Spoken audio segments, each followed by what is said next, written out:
Welcome to. Wait, we're not live. Oh, yeah, we are. Are? Okay. I had to make sure. Yeah, okay. Welcome to Master the Game. I'm Juice. Today we are met with a new patron, my good friend over here, Victor. You may have seen him in the chat before.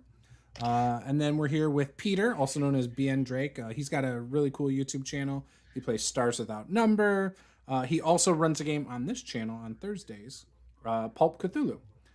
So tonight we're probably just going to talk about some of the stuff I've been doing, like the PDFs I've been making for my patrons. We'll probably also talk about some things that are in the works. And we'll probably keep it a little short. Probably end it around like 9:25ish Eastern time. And yeah. So how are you guys doing tonight? I'm doing good. Had the day off. Got to walk the war dogs, and that's about it. How many dogs do you have? I have two. This one here is Spunky. He's I think he's a Jack Russell Beagle mix. And there's another one that might pop in here. Her name is Isley. Nice. And he's the mouth. She's the muscle. We have a dog too. We got her. She was supposedly a stray, but when they got her, so we got her from the Humane Society. When they got her, she was perfectly clean. Like they could tell she had had puppies before. She was already housebroken, and she was in this program. I want to call it like Train of Love or something like that, where if the dog doesn't get adopted within like 2 weeks, they move her to another Humane Society. And so rather than like shelters that, put them down if they're not adopted, they just keep cycling them around. I've heard of that. Yeah. So she's an awesome dog. When we got her, our now 5-year-old was like, I don't know, 1 at the time. And she just had the perfect temperament, So we took all the kids up there and walked her. And she just paid no attention to the kids. And we're like, yep, this is the dog. So, and then we brought her home and she was fantastic. So, and we have no regrets in that regard. She does like to bolt out the door though. Oh. That's the one thing. Yeah. Spunky here, I was told that he was returned twice because he was a high energy dog. Makes sense. I'm not a big dog person, but I know Jack Russell Terriers are hyperactive dogs. So that's like, why are you taking the dog home? I don't think people realize the responsibilities of a dog when it just comes down to it. And I did. So here's the thing. I don't like caring for animals, like in general. I just don't like the responsibility. I'm someone who likes my independence. Love dogs, love cats, love it all. Yeah. Just don't want to clean up the poop, all that stuff. So when we got our dog, the deal was that my wife was going to walk it and all that stuff. And the dog was by her heels for the first couple months. And then I'm the authoritarian in the house. Mm-hmm. So the dog quickly dubbed me the alpha. And now only listens to me, nobody else. Yeah. Back when I was married, this is probably going about 12, 13 years ago. Yeah, my wife at the time and stepdaughter got a dog. Beautiful dog, well-behaved, named Pippa Sue. Mm-hmm. So, we'll walk and take care of us. Like, okay. This dog was so well-trained is she got out of the back. We live in an apartment. She'd go out running around and they try to catch her. I just lean out the door and go, Pippa. Yeah. Boom, right to me. Yeah. And sure. This one here barely listens. Yeah. Yeah, like anything. They got different personalities. Oh, yeah, for sure. Like anything, I just don't think people realize the responsibility of animals usually. That's all. I think they forget they're not robots. Right. They're living creatures like kids, It's they're not toys. What? Yeah. Like you can't just play with them today and forget about them for 2 months and come back. Like it doesn't work like that. Yeah. And people think they can do that. Or they just don't realize that it's work. Yeah. Oh, was it within the 90 days? I'm going to bring it back. Yeah, well, like I said, he got returned twice, and it's like, really? This is a great little dog. Yeah, I volunteer to rescue. We go every Sunday, so I'm that's very awesome. familiar with. I wanted to take my daughter to do that. I thought that would be really good for her. We were talking about doing it a couple years ago. Never got around to doing that though. Yeah, I didn't know you did that. That sounds cool, Peter. Yep. How long have you been doing that? 15 years. 15. Wow. Yeah. So you're a big dog person? Mm-hmm. How many do you have? 2. What kind? Dobermans. I've always had Dobermans. Nice. We used to have a neighbor across the street who had 2 big Dobermans. They were loud. That big, like deep. And our dog would run out the door and hang out at the fence. So, anyways, so last week was a crazy week. We had what, four games. I was nervous about the Pulp Cthulhu, and I was nervous about the Pathfinder especially. Pulp Cthulhu was awesome. We didn't play it; we just made our characters. But I love my character. I don't think I could have rolled any better. That was probably the best rolls I'll ever have for a Cthulhu game in my life. But I like the results. What did you end up playing? Because I haven't had a chance to catch that stream yet. So we haven't done the archetypes. Oh, okay. We're going to do that after the first session, I think. Yeah. Peter's running it. So after the first session, we'll come up with our archetypes. But I rolled up, let's see, like all my attributes are pretty good across the board. I don't remember what they are offhand, but like everything's like a 70 or higher, I think, except for my constitution. I think my constitution's only like a 40. And I rolled up that I'm wealthy, like pretty much everything you would want to be. Well, you good. put points into that. Nobody else did. That's true. But I had so many points to spend because I rolled so well. Yeah. Whereas Jason had no points to spend. I also think he was doing. Is Jason the one that you kept calling Old Man? They called Old Man, yes. Okay. He also was starting at 0% for all of them, though, when he first started doing it. So I don't know how many points he actually has, but I remember at one point, and then about 80% done with everything, I think you explained to him that no, you get whatever the percentages it says on the sheet, and then you can add on to that, but you automatically get like the 20% or the 20%. Right, but I don't think he had a lot of points anyway to start with. Probably. I think those helped, but I don't think he had the points that you had. Right, probably not. Well, I don't think anybody did. Do you know if Bill made his character yet? I have no idea. He did email me about the character, wanted some details, and that was it. So I have not seen it. Gotcha. Oh, I'm Could a be in pro the wrestler, Discord. by the way, Victor. My guy's a pro wrestler.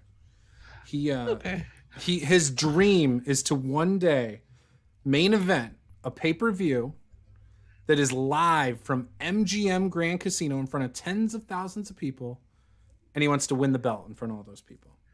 Were you doing this? Kind of make this up when you guys were doing the painting session?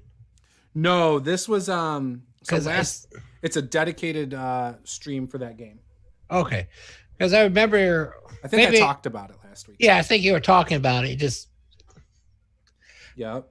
Yeah, I kind of knew I wanted to. So once I saw the book, I'd open it right now, but my hands are covered with orange juice. Once I looked at the book and it had boxer/professional wrestler or boxer/wrestler, I knew that that was my calling as a wrestling fan. What's the character's wrestling name going to be? The Grim Reaper. Grim Reaper. Yeah. When I growing up playing a lot of wrestling games and stuff, when you can create your own wrestlers, I always make a masked wrestler named the Grim Reaper. So this is like something I've been role playing for 25 years.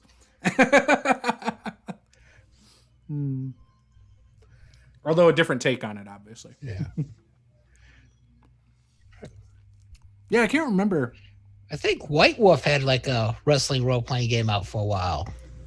Oh, did they? I know there's a couple. There's a few different ones. There was like a official WWF. There were 2 of them, I think. One was like Know Your Role, I think. I don't know. One of them I heard was really bad. The other one, a fellow YouTuber named Lair Omnisci has, and he says it's really good. Maybe it's the Know Your Role one. I don't know, but he says it's really good. And all the books they were supposed to come out with, it sounds like they didn't finish all of them. So there's advertisements in the book for the next books, and some of them never were released. So, oops. Right. But no, there's one that you can find on drive-thru right now that is, from what I've heard, the best wrestling role-playing game out there. I really should find that. I can't remember what it was called. I used to run a group called the Tabletop RPG One-Shot Group. And we used to talk about when people had drama that we should make them play this game against each other to settle the drama. Worldwide Wrestling RPG, I think is the name of it. Let's see if this is it. I think this is. Yes, this one is it. It's Worldwide Wrestling. Second edition. And that's, from what I've heard from people, that is the best tabletop RPG for a pro wrestling game. There's a card game, too, that I've been looking at. That's like a booking game where, like, all the players are, like, promoters. And so you have your own promotions. And then based on the cards in your hand, you, like, set up matches and stuff like that. And you can play cards to, like, hurt the other promotion. So like, oh, I'm playing this, your wrestler got injured, so the match sucked, like stuff like that. And the idea is to build up reputation, and put on good shows, get money, and perform in bigger venues. From what I've heard, it actually is a fun game to play. And you can play it one player too, which I don't know how that works, but whatever. So the PDFs I've been doing, Peter, you've had a chance to read those, right? Or at least check them out. Mm-hmm. Did you see the one from Sunday, the world building thing? Yeah, it was good. Was it good? Mm-hmm. Should I keep doing that, you think, on Sundays? I kind of like it because it forces me to write, but I mean, if it's not, I guess, useful to patrons, I don't want to continue to do it. Well, necessarily put the PDF up if they're not interested. I think it is. I think it definitely gets me to think about that stuff in my world. Right. And it's a good mental exercise. Right. That's what I like about it. One of the things I liked about Random Tables, like he was saying, is like it makes you think. It's like, okay, well, if this has happened, you don't have, where's my starting point? Mm-hmm.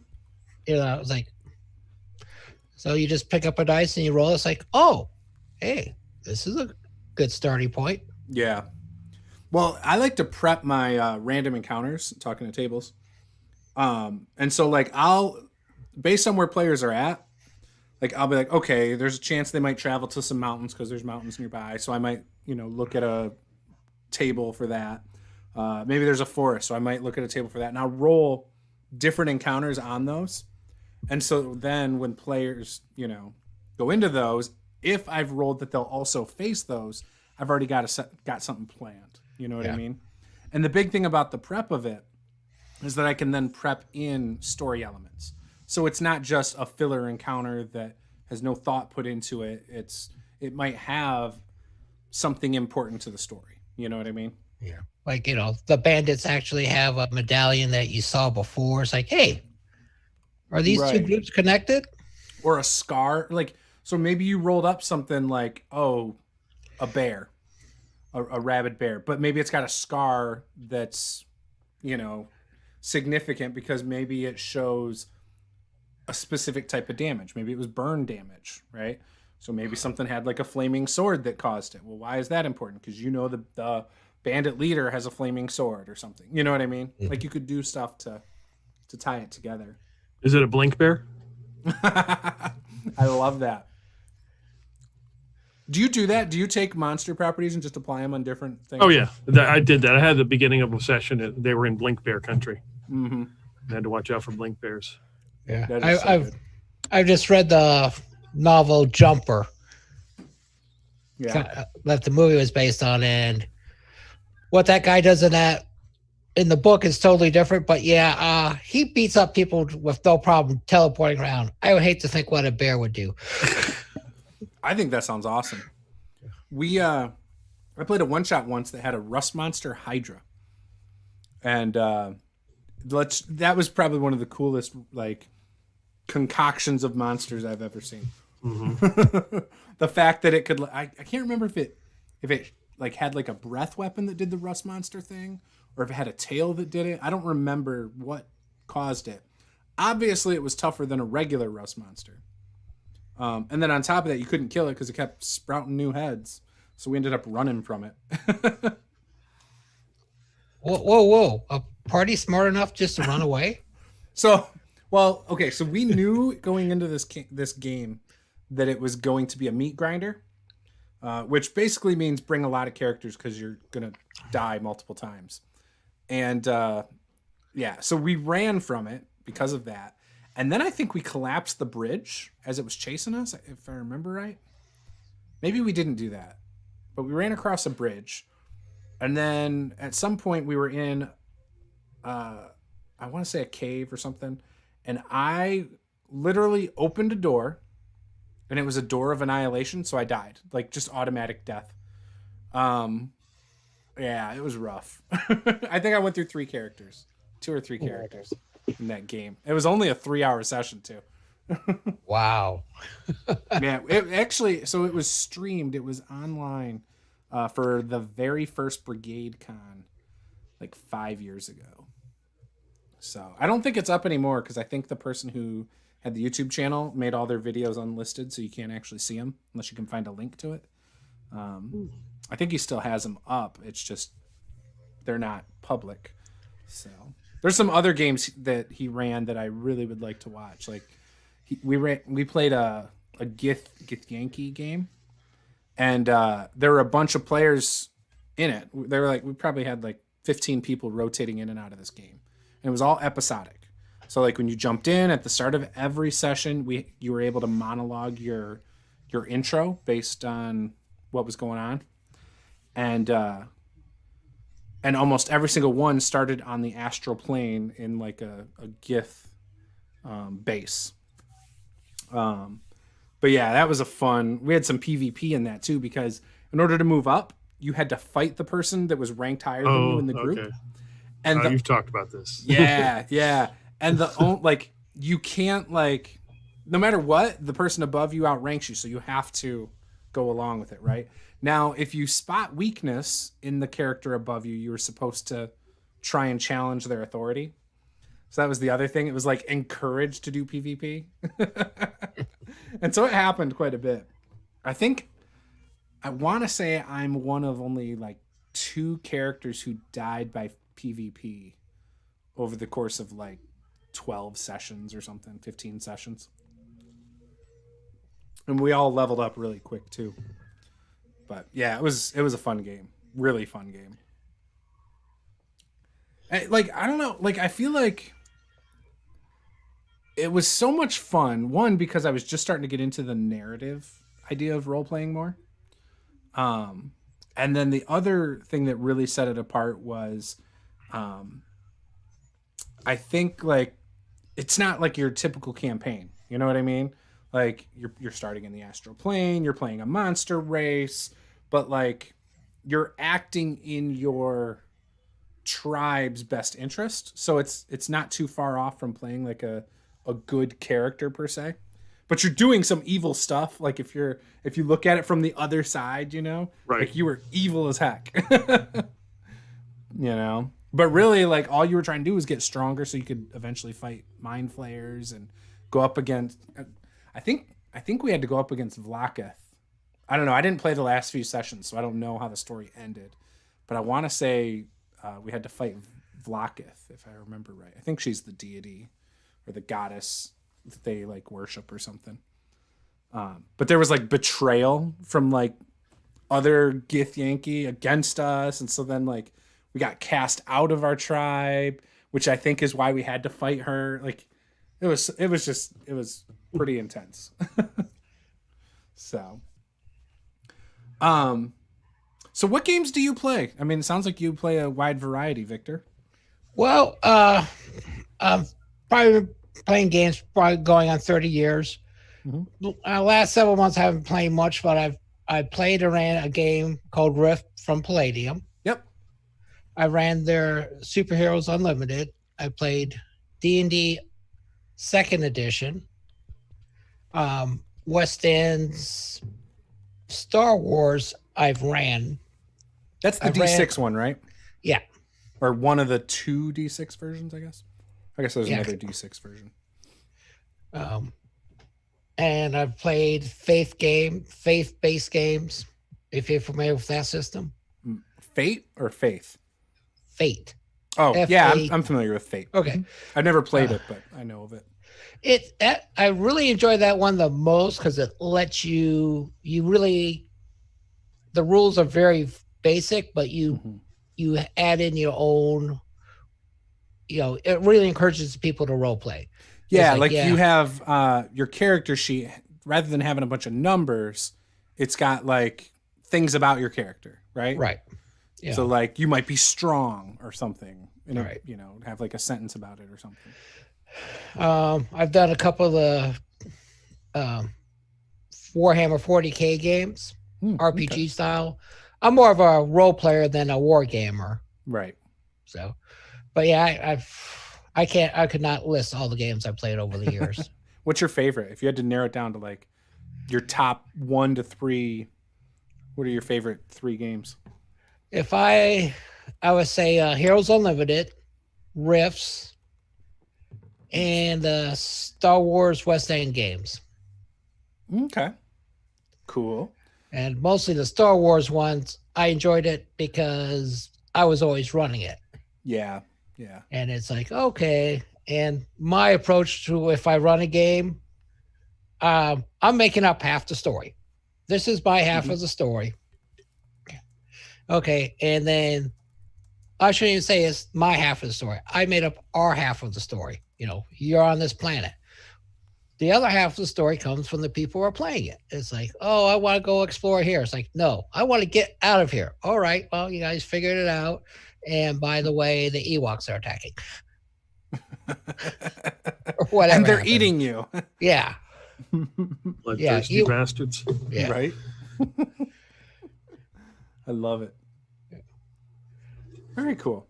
So lately I've been kind of going back, and one thing I really started with is when I did the Heroes Unlimited, I tried to do was keep track of what happened, make notes and stuff.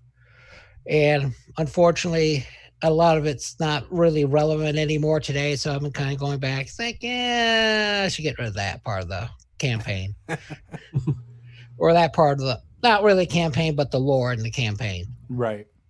Yeah. So do you have a regular home group that you play with, or used to play with before COVID? I do, but with a lot of this COVID stuff, and every time I plan to do something, I wind up working Wednesday night. Right. So, and it's not, nothing against the guys I'm playing with. It's like, it's like, I don't want to commit to something and turn around and say no. Right. Or constantly back. Whatever. Right. Mm-hmm. Especially if I'm the one who said, hey, let's run this game. Mm-hmm. And I always feel like a jerk because every time I do that, real life creeps in. It's like, right. So we're gonna have a Rifts game in December, probably late December, around the holidays. Oh, yeah. Yep. So obviously, $10 patrons get first dibs. So you guys, and I mean, there's, I think, only 4 of you guys. So technically, if you guys want in, I mean, you can get in. I'll have a date hopefully set this weekend. Okay. I'm probably gonna. I'll have to look at the calendar. I'm working on a review for a game called Soul Shards. That once I'm done, like right now, all my focus is going into that. Once I'm done with that, I'm gonna plan that one shot.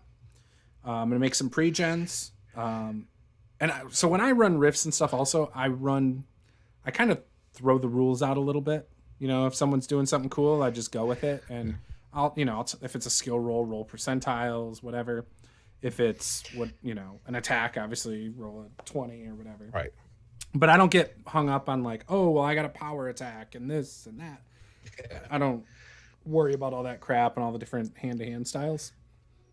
Because I also don't like the attack, the attack economy of it can be very cumbersome because every round is 15 seconds, and it could take you 20 minutes to get through that. Well, and based on the characters, some will have 7 attacks and another one will have 3, and it's the whole turn order and the speed, like how that system is. Yeah, because I like one the race. System, but the one race I would love to play, but it has 14 attacks of melee.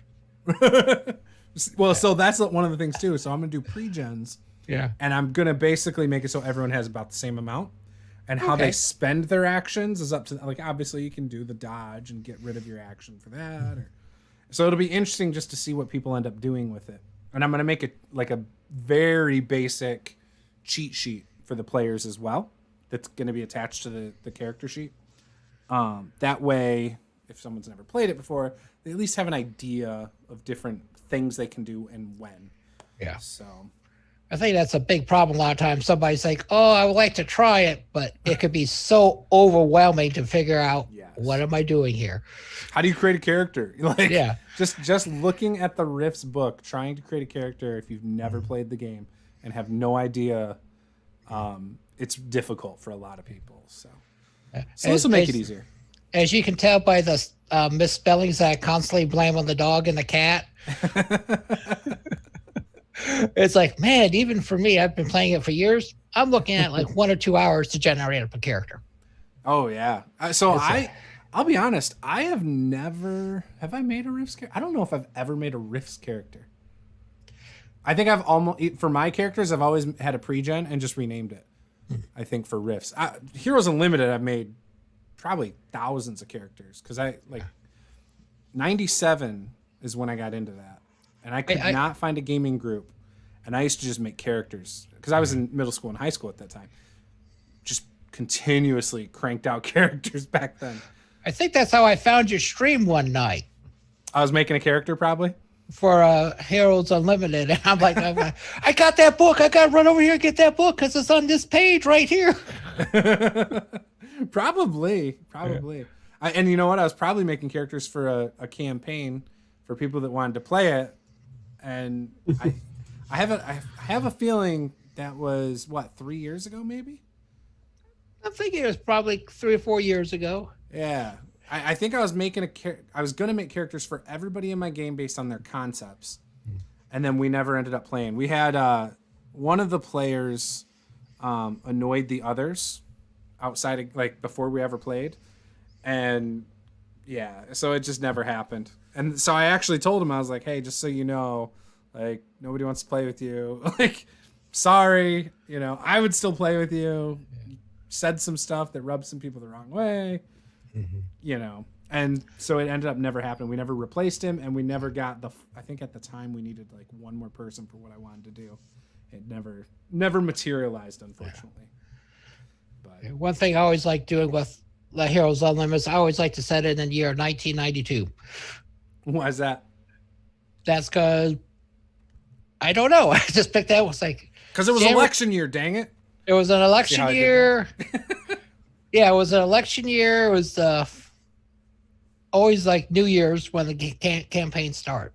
Yeah, and it's it was always very comic booky. It's there's aliens around. The general public knows about it. You don't have to worry about the internet. Yeah. So Peter, you run a lot of modern games. We've talked about this I think before, but what's your favorite or top couple favorite games you've ever played?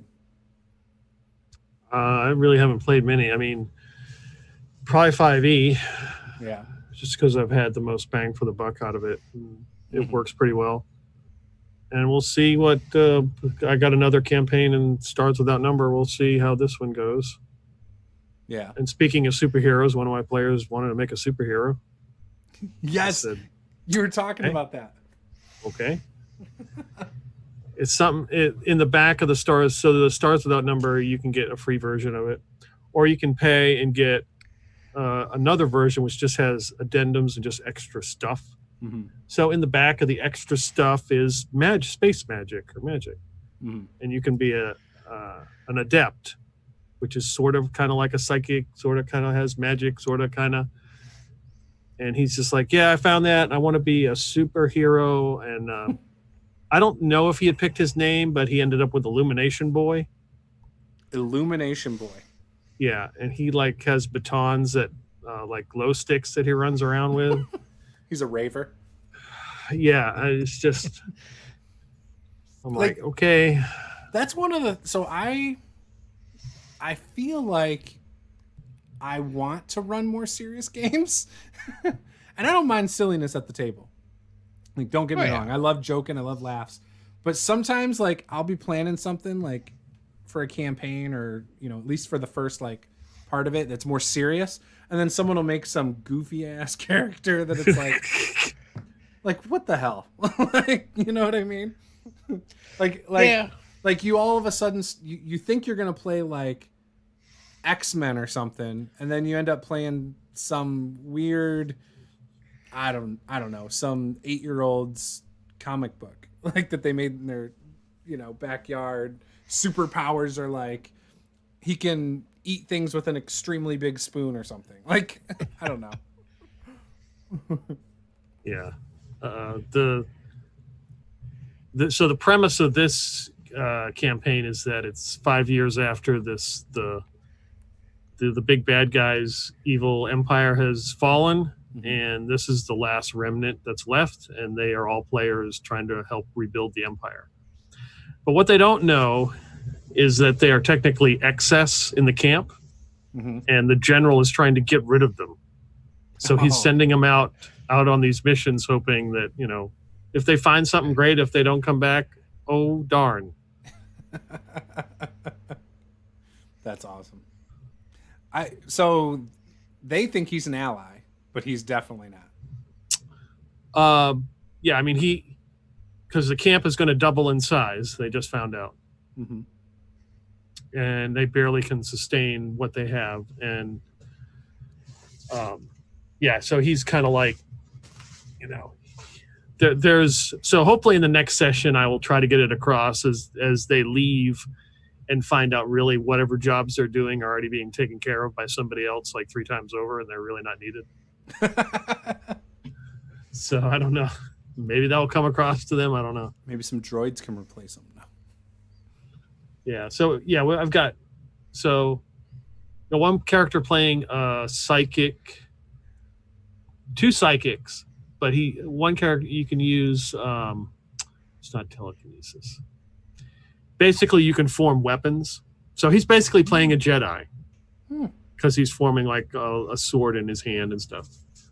Another one is like bioscience. So it's like psychics that can help heal people.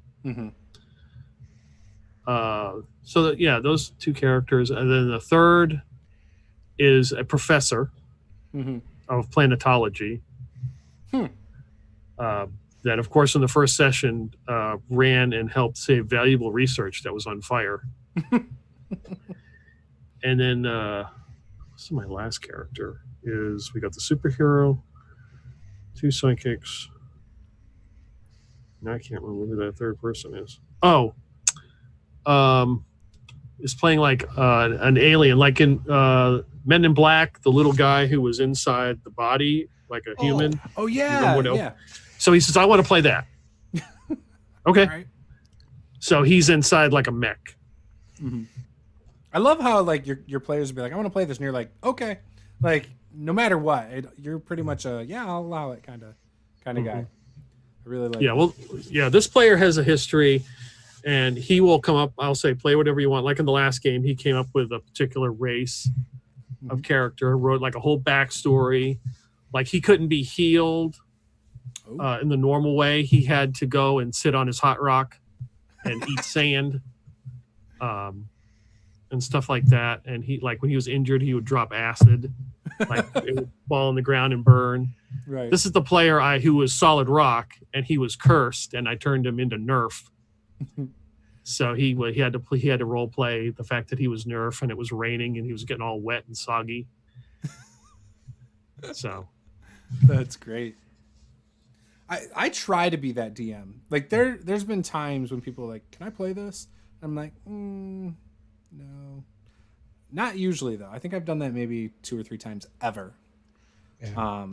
So my wife, for example, she wanted to play a pixie in one of our games, and I told her if she can find one that I thought was suitable because it was D&D 5e, suitable, to fit in to 5e, then I would allow it. And then I found one that I thought fit mechanically and like was balanced well enough and not too OP. And I sent it to her, and she's like, "Well, I found this one." And of course, the one she found is really OP, right? Like being able to, hide in people's squares, having a large bonus to your armor class because you're like 3 inches tall. Like, there was no nerfing of like equipment. Like, in fact, it had a pixie dust that allowed it to use normal sized weapons or whatever. Like, just crazy like stuff that it's like, no, like I'm not gonna you're not gonna have a 25 AC and be able to hit stuff with a great sword when you're 3 inches tall. Like, no, it's not happening. But yeah, that's one of the very few times I just did not allow it. Which actually, so speaking of Pixie, they are actually in the Soul Shards game. There is a really cool, I haven't figured out how it works yet, but there's like a size modifier. So like if you're really small, you're like a -9, I think. Now I don't know what the -9 applies to, but I'm sure it applies to a bunch of stuff. Or if you're really large, you get like a +9. So it's a whole scale, right, of like 18 different size modifiers. Again, I don't know exactly how it works, but if it works how I think it should, it's going to be pretty cool, Mm-hmm. But there's dragons, pixies. There's like 25 playable races or species in this. So, yeah, and there's a bunch of beast creatures too that I don't see why you couldn't play them either. It's basically the same blocks of info, so you could easily port that to a character too, I think. Again, as I learn it, I'll figure that out. But there's some cool stuff in there. And like even D&D 3.5 had stuff like that, like if you were a small creature, I think you could use like medium creatures' weapons, but like at a penalty or something, if I remember right, in 3.5 and Pathfinder, the first edition. That would make sense, because giant, swords made for a person so tall, but if you're only 3 feet tall, that's going to be an issue for you. Yeah. Like, you could use a long sword for a medium creature if you were small, but you couldn't use a great sword. And there was I think there was a feat that would allow you to, because that's how a medium-sized creature, their iconic Amiri, had like a weapon from a giant's. So she's got a great sword that's like the blade's like this thick, like that's her big thing. And that's like her weapon that she like almost always uses. But yeah, I think that's how that worked. I think she had like a special feat that allowed that.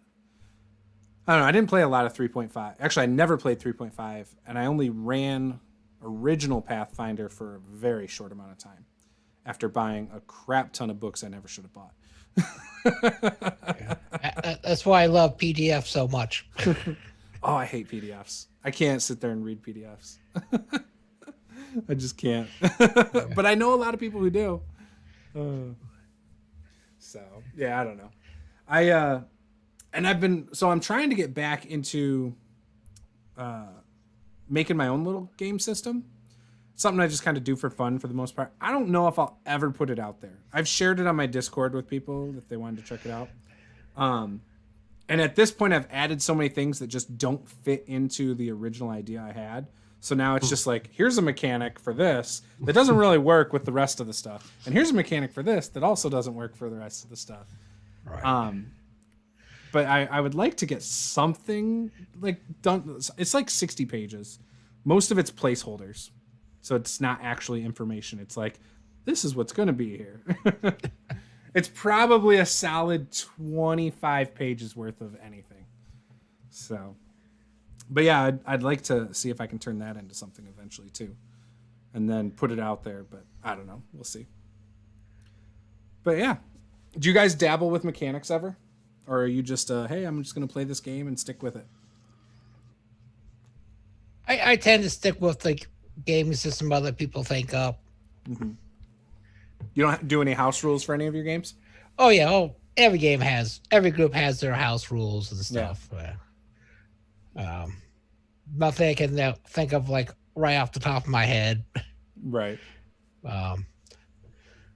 I like to tinker with rules. I don't like to put a lot of house rules in. I think, in fact, a lot of the house rules I use in like 5e, for example, I think started off accidentally. And it just like kind of just became a thing, you know? Yeah. Well, we can't find that rule right now. Well, let's handle this situation like this, and that becomes your house rule. Right. Well, like one of the things is crit fails, right? Like there's no crit fails in D&D 5e, technically. None. And like Right. I just think crit fails are fun. So when we first started playing, we just did it on accident and then just kept doing it, even though now we know.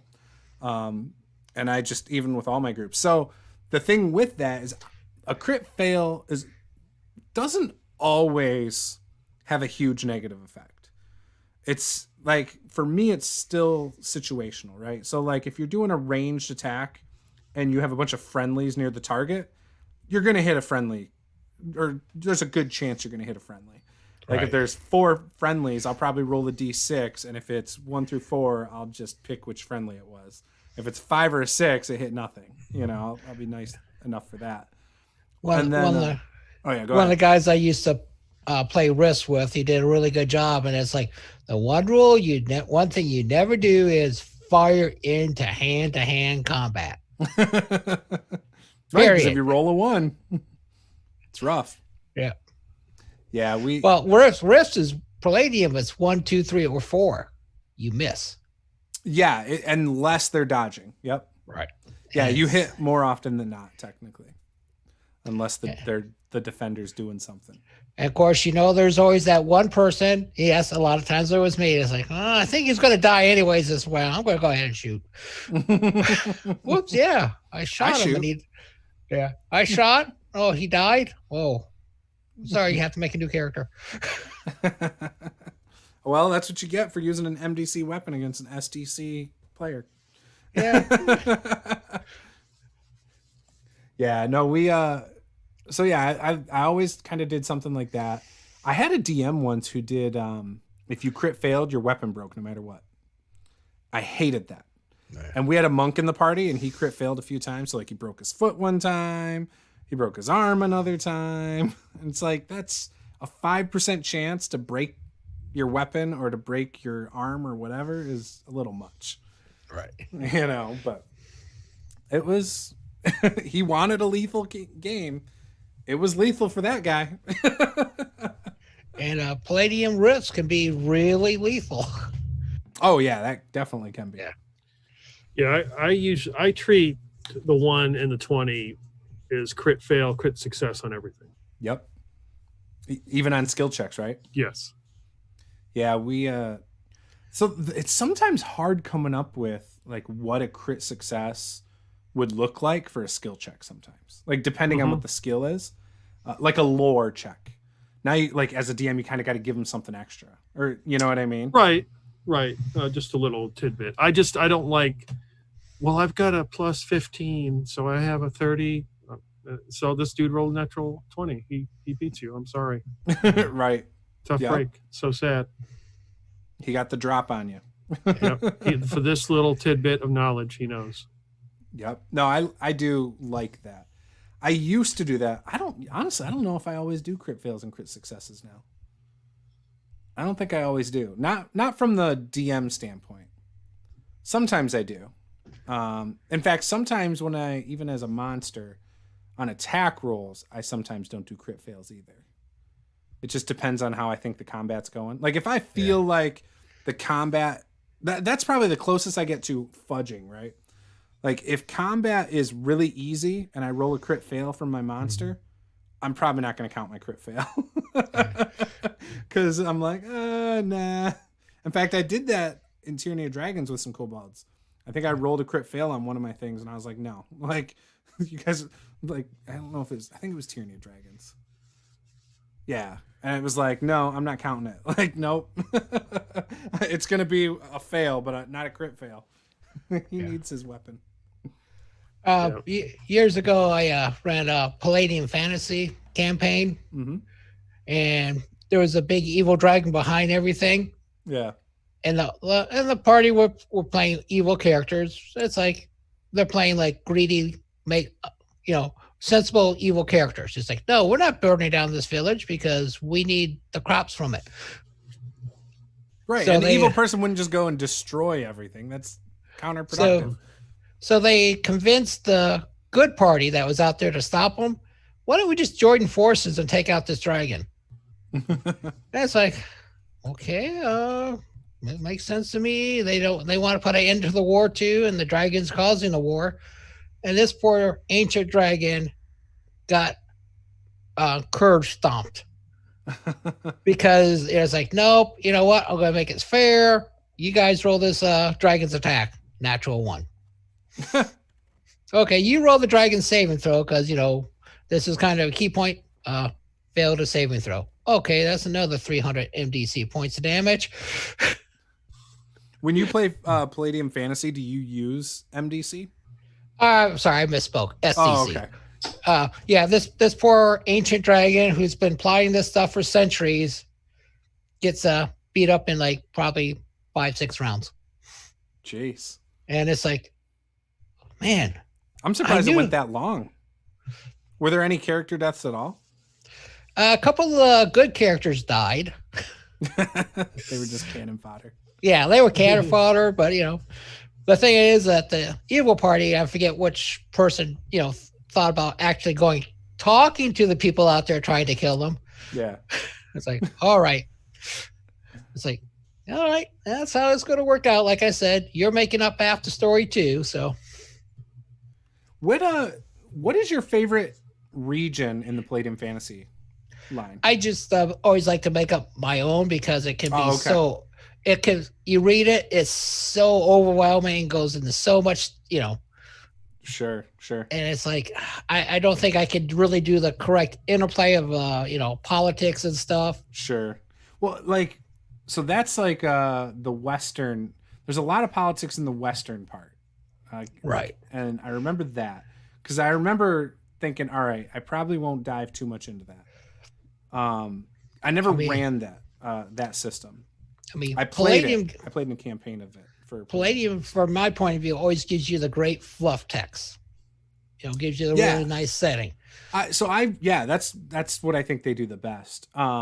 They do. I do this too with like my homebrew stuff. I'll take tropes and use them most of the time, but then sometimes I'll flip them upside down. Like, for example, in my homebrew world, I have orcs that are like super scholarly, right? That kind of goes against the stereotype of how orcs are in a lot of things. Right. And I have them, I haven't pinpointed where this library is, but there's a library, and I took inspiration from Palladium Fantasy with, is it the Wolfen that are, no, it's, who's watching over the library of Bletherad or whatever? I would have, it's been a while since I read the book. Yeah, I don't remember. But anyways, I remember they had a race that, for the set, I think it was Wolfen, but for the setting, you're like, oh, interesting. Like they're neutral parties, and their whole thing is they work at the library, they protect the library, like that's it. They don't get caught up in drama, politics, none of that crap. Yeah. And that's kind of what inspired like my orcs and this one library. It's not like this library is like the greatest library in the world or anything like that. It's just one library that they tend to, latch onto and work at. And like, that's a big deal in their town and things like that. but I love doing that. And I like, that's what I think they do the best at, but they also do some stuff in that regard that also was received really poorly. Like their Rifts Africa book. I don't know if you've seen the review on that. That was not a good review. Yeah. and a lot of it's fair criticism. Some of it's a little bit like, all right, you're being nitpicky, but I think a lot of people forget how small of a company Palladium actually is. Oh, for sure. Yeah. They put out these really great products and you think, oh, well, they have to have hundreds of writers and printing presses going all the time. And then I don't know any company that does that though. Other than the top two. Yeah. But you look at them, it's like they did a really great job on this book. Wow. This must be a huge company. And it's like, no, they're out, I think, Troy, Michigan. Westland, Michigan. Yeah. Yep. I used to live 25 minutes from there. Yeah. Couldn't find a Palladium book in any game store though. Anyway. Really? Yeah, no. They didn't promote it as and this was 20 years ago. The only place I could find the books was Writer's Hobby. And it was only one of the Writer's Hobby. I couldn't find it at all of them. But there was one in Ypsilanti, Michigan that had quite a few of their books. Again, so I was like in high school, right? Everyone I tried to talk about the games with that was also in high school had no idea. They were all playing at that time. It was about 2001-ish. So everyone was playing, I think, 3rd edition D&D. Right. And like there was just no interest. Some people played I think some White Wolf games then that I knew. I wasn't really good friends with them. In fact, those people tended to weird me out a little bit. Like I was friends with Gothic people, don't get me wrong. Yeah. But these couple that I knew in particular definitely were the stereotype. Like they fit it to a T. Like trench coats, extremely pale. The one guy definitely had black hair. Like so it made his white skin stand out even more, you know. I've been lucky because around here, I live in Newark, Ohio. Mm-hmm. There was one store. I don't want to mention anything in case we get it, but they've always been very good about it. It's like, hey, I like this. Can you get this book for me? Yeah, sure. Yeah. Yep. But and game stores, I think, even up here were like that. But at the time, like in high school, I didn't know you could just go up to the counter and ask. You know, it wasn't until years later I realized, oh yeah, that's kind of that can be a normal thing. You know, so.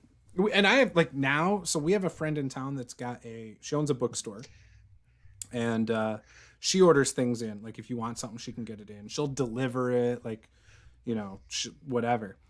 And then there's a game store in town that also is extremely good about stuff like that. And he'll get stuff on order for you and extremely friendly. Like, you know, if you're looking for something in particular, he can give advice. Or he'll even reach out to friends. Like he'll be like, yeah, you know, send me a message on Facebook. I'll get you some recommendations. I'll talk to some of my friends. And, you know, and he'll do it like right on his Facebook page. Hey, do you have any good recommendations for someone who's looking for this? And then someone will be like, yeah. So like, to me, that's what a local gaming store should do, right? Yeah. Go above and beyond to. I mean, one of the gaming stores around here before this COVID thing started up, literally it's like you need a room where you just go, you know, a separate room so nobody interrupts you while you're role playing. They would set it up, everybody show up there. All right, so it's 9:30. I know Peter's got a game, right? Yep. So let's wrap it up there, and then we will do this again in 2 weeks. Next week, we're playing Keep on the Borderlands. So on Tuesday, I sent you an email, by the way, Victor, if you were interested. I sent it like a week ago. Okay. I copied the person who's running the game. And so if you're interested in playing in that, he would be the one to make a character, like work out the character creation, all that kind of stuff. All right. And then, you know, we can go from there. All right. So with that, if you guys are watching, Melchior, Flynn, all you guys in the chat, thanks for watching. And tomorrow we're supposed to do mini painting. We'll see how Paula's doing. She's planning on doing like a huge feast for us. Just us and the kids on Thursday. Like we got a ham, like we got all sorts of stuff. It's gonna be great. So we'll see if we end up doing some mini painting tomorrow. But if not, I'll do a stream or something. Maybe I'll do one like I did Sunday. So anyways, but with that, guys, this was Master the Game. I'm Juice.